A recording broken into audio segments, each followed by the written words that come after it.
ఉన్నాడంట. రాజుకి 7 కొడుకులు అంట. 7 రాడు 7 చేపలు పెట్టాడు. ఒక 7 చేపలు ఒక చేప వినలేదంట. చేపలు ఎందుకు లేదంటే రాజకుమారుడు నేను నాకు గడ్డిమో పడ్డమో ఆవు నన్ను మేయలేదన్నంట. ఆవు నువ్వు ఈరోజు గడ్డి ఎందుకు మేయలేదు అన్నంట. నన్ను జీతగాడు మేయలేదన్నాడంట అన్నంట. జీతగాడు నువ్వెందుకు ఆవుని మేయలేదంటే అవ్వా నాకు భూ అన్నాడంట. అవ్వా నువ్వెందుకు భూ పెట్టలేదంటే జీతగాడికి పిల్లవాడేస్తున్నాడు అన్నంట.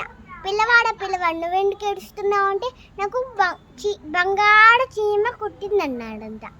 చీమ నువ్వెందుకు కుట్టావు అంటే నా బంగారు పొట్లు ఏలు పెడుతున్నా అన్నంట.